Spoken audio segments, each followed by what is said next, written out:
illustration for a university. I've done all sorts of different things. Nothing related to trains, sadly, not yet, but maybe one day. So that's me. But yes, so I'm PG Bell. Thank you all very much indeed for coming to see me this evening. It's my last event of the tour, so I'm very, very happy to be here. If you're wondering what the P stands for, it's Peter, sometimes Patrick, but mostly Peter.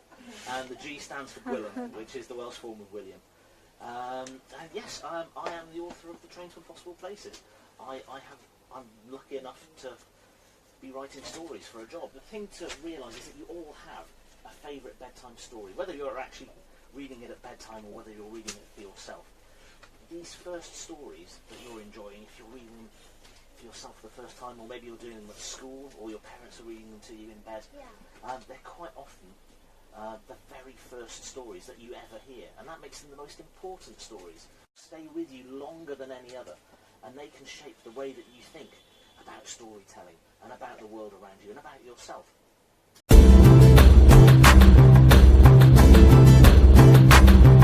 And I can prove that to you by telling you a little bit about my favourite bedtime story. In fact, it was the very first story I can remember ever hearing. My mum told it to me at bedtime when I was about 3 years old, and it was The Magic Faraway Tree. That's got a good reaction. I assume a lot of you have read that one, yes? Yeah, hands up if you read it. The reason that I remember this one so well is because when I was 3 years old, it's the first book that made me realise that stories can take you absolutely anywhere and that anything can be possible. And the thing I loved best about it was the three children in the stories climbing up the magic faraway tree. Joe and Franny. That's it. And passing through the clouds at the top of the tree. That was my favourite bit.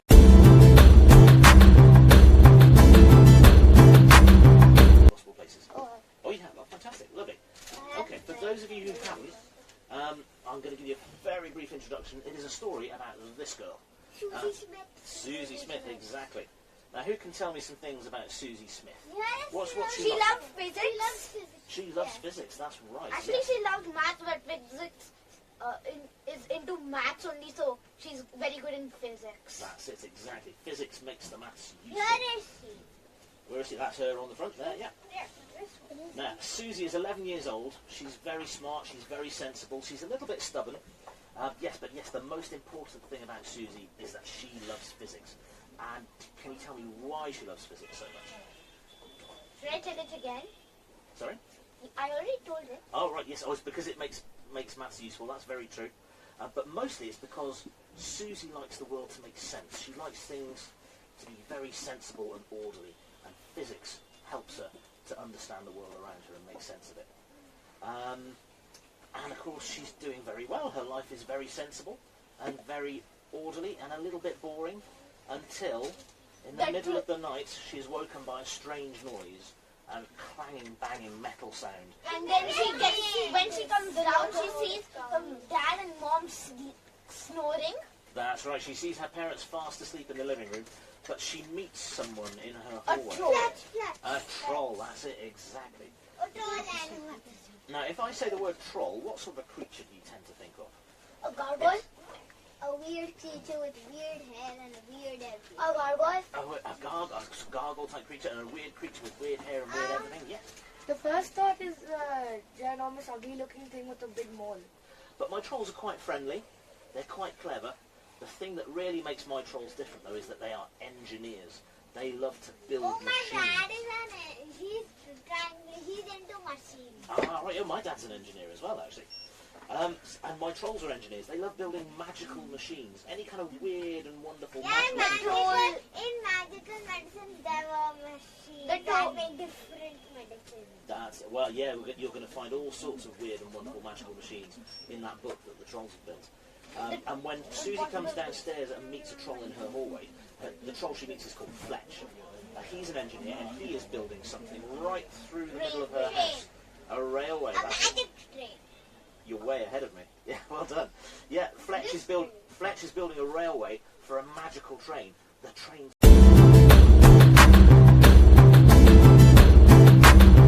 smashing in through the front door, and it almost squashes her flat. And she's almost an incident. Almost an incident, yes. The last thing Susie saw before she hit the ground was a train erupting in a whirling mass of wheels, rods and pistons from the tunnel mouth. What is pistons? Pistons are like slaps. A piston is a... Like, it's like... That's it, exactly. Yeah, it's a thing that moves in and out. It's part of a machine. Oh yeah, which makes it work. Yeah. I know. That's it, yeah. Then she screwed her eyes shut, and, for a second, the world was dark and full of noise. Hot steam gusted over her face. Metal screeched and clashed. A whistle howled. She gritted her teeth and clapped her hands over her ears. The scream of brakes reached a crescendo and suddenly died away. Ooh. There was a last outrush of steam, like a sigh of relief, and everything went quiet. Susie risked opening one eye. She had fallen at the foot of Fletcher's tent, her feet just centimetres from the track. Rough hands grasped her shoulders, and she looked up to see Fletch standing over her, pulling her into a sitting position. She was too shocked to resist. "What were you thinking?" he said, hopping from foot to foot in agitation. "You almost became an incident." Agitation means? If you're agitated, it means you're quite angry and quite frustrated. "Oh, what?" said Susie, her ears still ringing. "An incident on the line. The worst type of incident it's possible to be." Susie looked at him blankly and wondered what to say. His tone made her want to apologise, but she wasn't sure he deserved it. In fact, didn't he still owe her an apology? She was just gathering her thoughts to say so, when a new voice called out from somewhere high above them. "Fletch, is that you, old chap? What the dickens is going on down there?" What, like, what is that? Yeah, what on earth is going on? Scenario?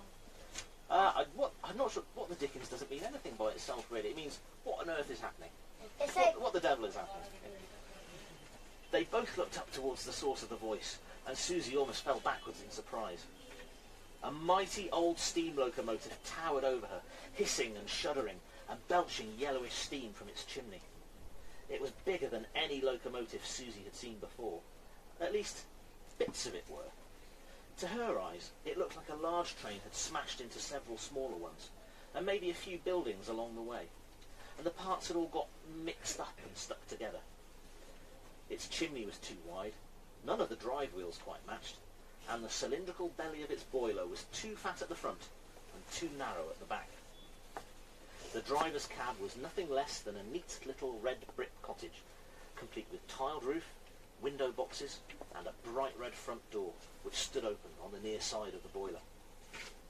It was from here that the voice had come, and, as Susie watched, a small figure scampered out of the cottage and onto a narrow gangway that ran along the length of the locomotive's flank, a metre or so above the wheels. The figure carried a lantern and shone the light directly down on Fletch like a spotlight. "Fletch, we didn't just have an incident, did we?"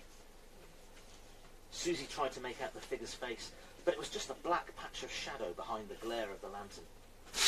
"It's worse than that, Stonker," said Fletch. "Look!" He hooked a thumb in Susie's direction, and the light swung over to cover her. "Good grief! A local! And it's awake!" So that is Susie's first encounter with the train to impossible places.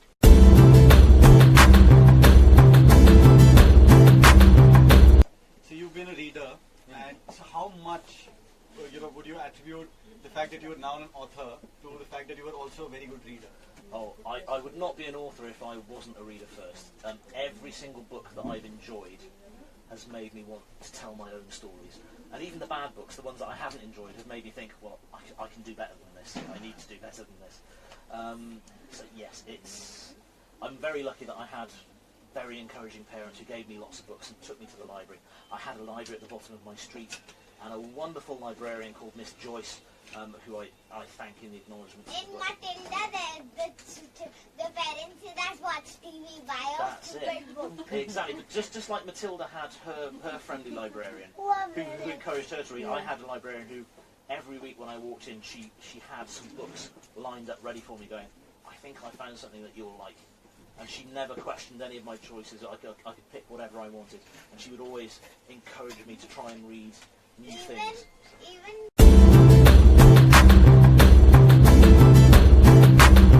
So I just like to know if you think science and imagination are connected, and how's it? Absolutely, because as you were telling me earlier on, I think science is all about curiosity.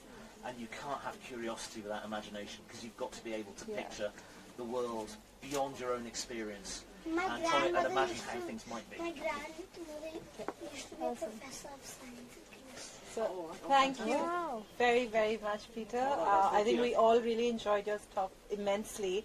And those who haven't read the book, I'm sure they're just going to run back home and start reading right away. We can get the kids lined up. And then can we have a huge round of applause? Yeah, please.